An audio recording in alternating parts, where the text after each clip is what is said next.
రెండో విడతలోనూ బీజేపీకి అగ్ని పరీక్షే. తొలి విడత విపక్షమేనన్న వాదన. సార్వత్రిక ఎన్నికల సమరంలో రెండో విడత పోలింగ్కు సర్వం సిద్ధమైంది. 13 రాష్ట్రాల పరిధిలోని 88 నియోజకవర్గాలకు శుక్రవారం పోలింగ్ నిర్వహించనున్నారు. ఇందులో కేరళలోని 20 స్థానాలకు ఒకే దశలో పోలింగ్ నిర్వహిస్తుండగా కర్ణాటకలో 14, రాజస్థాన్లో 13, మహారాష్ట్రలో 8, యూపీలో 8, మధ్యప్రదేశ్లో 7, అస్సాం, బీహార్లలో 5 స్థానాలు, ఛత్తీస్గఢ్, బెంగాల్లో చెరో 3 స్థానాలు, మణిపూర్, త్రిపుర, జమ్మూ కాశ్మీర్లలో ఒక్కో స్థానానికి పోలింగ్ నిర్వహించనున్నారు. వాస్తవానికి 89 నియోజకవర్గాల్లో పోలింగ్ జరగాలి. కానీ మధ్యప్రదేశ్లోని బైతూర్లో బీఎస్పీ అభ్యర్థి మరణించడంతో అక్కడ మూడో దఫా మే 7న నిర్వహించనున్నారు. కాంగ్రెస్ అగ్రనేత రాహుల్ గాంధీ, కేంద్ర మంత్రి రాజీవ్ చంద్రశేఖర్, హేమామాలిని, హెచ్డి కుమారస్వామి, నటుడు సురేష్ గోపి సహా పలువురు ప్రముఖులు ఈ ఫేజ్లోనే తమ అదృష్టాన్ని పరీక్షించుకోనున్నారు. 2019లో ఈ 88 సీట్లలో ఎన్డీఏ 55 సీట్లు, యూపీఏ 24 సీట్లలో విజయం సాధించాయి. కానీ ఈసారి ఆ ఫలితాలు తారుమారయ్యే అవకాశం ఉందన్న అంచనాలు వెలువడుతున్నాయి. మొదటి దఫా ఎన్నికల తర్వాత మోదీ అన్ని పక్కన పెట్టి కాంగ్రెస్ పార్టీని టార్గెట్ చేయడం, భావోద్వేగాల ఆధారంగా ఓట్లు దక్కించుకోవడానికి చేసిన ప్రసంగాలతో ఈ దఫా పోలింగ్ పై ఆసక్తి నెలకొన్నది. ఇండియా వైపే తొలి విడత. మొదటి విడతలో 102 స్థానాలకు జరిగిన పోలింగ్లో ఎన్డీఏ కూటమి కంటే ఇండియా కూటమి వైపే ఓటర్లు మొగ్గు చూపారని విశ్లేషణలు వెలువడుతున్నాయి. ఈ నేపథ్యంలోనే ప్రధాని మోదీ రాజస్థాన్లో వివాదాస్పద వ్యాఖ్యలపై సోషల్ మీడియాలో ప్రధానికి ముస్లిం అంశం తప్ప మరో ముచ్చట చెప్పి ఓట్లు అడిగే ధైర్యం లేదని నెటిజన్లు సెటైర్లు వేస్తున్నారు. అందుకే కాంగ్రెస్ అధికారంలోకి వస్తే మీ ఆస్తులను లాక్కొని కొందరు చొరబాటుదారులకు పంచాలనే కుట్ర పన్నుతుందని, వారి హయాంలో హనుమాన్ చాలీసా వినడము నేరమే అని, ప్రపంచాన యుద్ధ మేఘాలు కమ్ముకున్నాయని, ఈ సమయంలో కేంద్రంలో బీజేపీ లాంటి బలమైన ప్రభుత్వం ఉండాల్సిన అవసరం ఉందంటూ భావోద్వేగాలను రెచ్చగొట్టే ప్రయత్నం చేశారని విమర్శలు వెలువెత్తుతున్నాయి. కేంద్ర మంత్రి అమిత్ షా కూడా బెంగాల్లో బంగ్లాదేశ్ నుంచి వచ్చిన హిందువులు, బౌద్ధులకు భారత్లో పౌరసత్వం ఇస్తే మీకు వచ్చిన సమస్య ఏమిటి అని ప్రశ్నించడంపై విపక్షాలు ఆగ్రహం వ్యక్తం చేశాయి. 10 ఏళ్లు అధికారంలో ఉన్న వాళ్ళు తాము చేసిన అభివృద్ధి గురించి ప్రస్తావించకుండా, మళ్ళీ అవకాశం ఇస్తే ఏం చేస్తామో చెప్పకుండా కులం, మతం పేరుతోనే ఓట్లు దండుకోవాలనుకోవడంపై ప్రతిపక్ష నేతలు ఘాటుగానే స్పందించారు. దేశంలో ఎన్నికల బాండ్ల పథకం అతి పెద్ద దోపిడీ పథకమని, ప్రధాని అవినీతి ఛాంపియన్ అని కాంగ్రెస్ అగ్రనేత ఎన్నికల ప్రచార సభల్లో విరుచుకుపడుతున్నారు. యూపీలోనూ అదే పరిస్థితి. మొదటి విడతలో పశ్చిమ ఉత్తరప్రదేశ్లో 8 స్థానాలకు పోలింగ్ జరిగింది. రెండో దఫాలోనూ 8 స్థానాలకు పోలింగ్ జరగనున్నది. మొదటి దఫాలో ఇక్కడ బీజేపీ, బీఎస్పీల కంటే ఎస్పీ ప్లస్ కాంగ్రెస్ కూటమికే అనుకూలంగా ఉందంటున్నారు. అందుకే ప్రధాని యూపీ సీఎం ఇండియా కూటమిపై తీవ్ర విమర్శలు చేశారు. దీనిపై స్పందించిన రాష్ట్ర మాజీ సీఎం అఖిలేష్, ప్రధాని యూపీ సీఎంల పేర్లు నేరుగా ప్రస్తావించకుండా ఢిల్లీ, లక్నో వాళ్లను మొదటి దఫా పోలింగ్ ఎంత అసంతృప్తికి గురి చేసిందో వారి మాటలను బట్టే తెలుస్తుందని ఎద్దేవా చేశారు. వచ్చే ఎన్నికల్లో బీజేపీ గజియాబాద్ నుంచి గాజీపూర్ వరకు తుడిచిపెట్టుకుపోతుంది అన్నారు.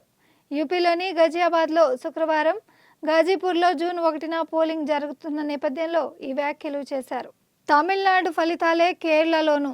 మొదటి ఫేజ్లో తమిళనాడులో వలె రెండో ఫేజ్లో కేరళలో మొత్తం స్థానాలకు పోలింగ్ జరుగుతుంది. గత ఎన్నికల్లో ఇక్కడ కాంగ్రెస్ నేతృత్వంలోని యూడీఎఫ్ అంటే కాంగ్రెస్ 15, ఇండియన్ యూనియన్ ముస్లిం లీగ్ 2, కేరళ కాంగ్రెస్ 1, రెవల్యూషనరీ సోషలిస్ట్ పార్టీ 1 కూటమి 19 స్థానాలు గెలుచుకుంది.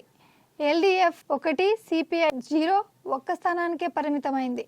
ఈసారి అక్కడ యూడీఎఫ్, ఎల్డీఎఫ్తో పాటు ఎన్డీఏ పోటీ చేస్తున్నది. అక్కడ బీజేపీ ఒక్క సీటు అయినా గెలవాలని కమలనాథులు తీవ్రంగా శ్రమిస్తున్నారు. శబరిమలపై సుప్రీంకోర్టు ఇచ్చిన తీర్పుకు తమకు అనుకూలంగా మలుచుకొని తద్వారా ఓట్ల లబ్ధి పొందాలని ఆ పార్టీ ప్రయత్నం చేసింది. అది ఏ మేరకు ఫలిస్తుందో చూడాలి. ఆర్ఎస్ఎస్, లెఫ్ట్ పార్టీల మధ్య కేరళలో ఉద్రిక్త వాతావరణం ఉంటుంది. అవి హత్యల దాకా వెళ్తుంటాయి.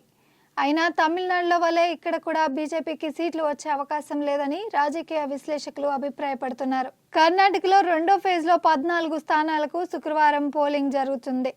గత లోక్సభ ఎన్నికల్లో కర్ణాటకలో క్లీన్ స్వీప్ చేసిన కమల్నాథులకు 2022 అసెంబ్లీ ఎన్నికల ఫలితాలు షాక్ ఇచ్చాయి.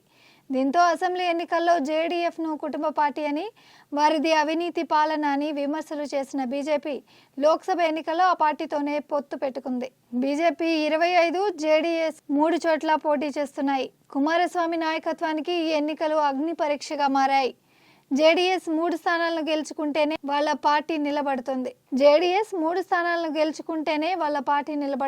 జేడీఎస్ ను గట్టెక్కించే బాధ్యతను మాజీ ప్రధాని దేవగౌడ కూడా తీసుకున్నారంటేనే అక్కడ పరిస్థితి ఎలా ఉన్నదో అర్థం చేసుకోవచ్చు. అలాగే యడ్యూరప్పను పక్కన పెట్టి అసెంబ్లీ ఎన్నికలకు వెళ్లిన బీజేపీ ప్రధాని సహా ఆ పార్టీ నేతలంతా జై బజరంగ్ బలి నినాదంతో ఓట్లు సంపాదించాలనుకున్న ప్రయత్నం బెడిసికొట్టింది. దీంతో గత్యంతరం లేక యడ్యూరప్పతో సంధి చేసుకుని ఆయన కొడుకు విజయేంద్రకే పార్టీ రాష్ట్ర పగ్గాలు అప్పగించారు.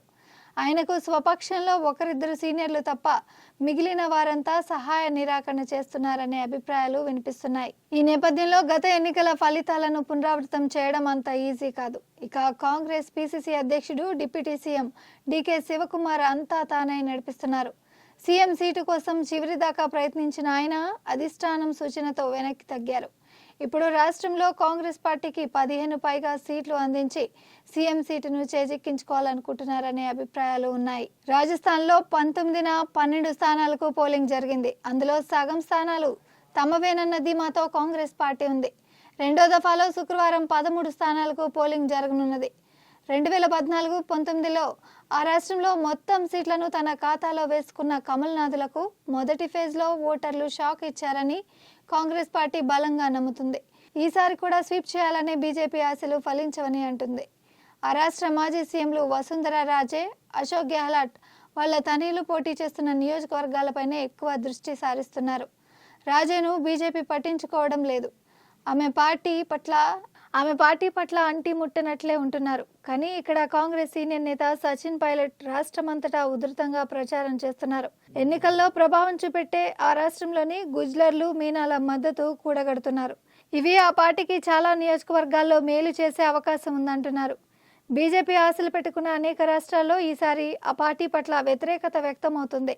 అందులో రాజస్థాన్ ఒకటి. మహారాష్ట్ర, మధ్యప్రదేశ్, అస్సాం, బీహార్, ఛత్తీస్గఢ్, బెంగాల్, మణిపూర్, త్రిపుర, జమ్మూ కాశ్మీర్లలో 33 స్థానాలకు పోలింగ్ నిర్వహించనున్నారు. మహారాష్ట్రలో మహావికాస్ అఘాడీ మహాయతికు గట్టి సవాల్ విసురుతుంది. ఈ నెల 26న ఆ రాష్ట్రంలో 8 నియోజకవర్గాలకు పోలింగ్ జరుగుతుంది.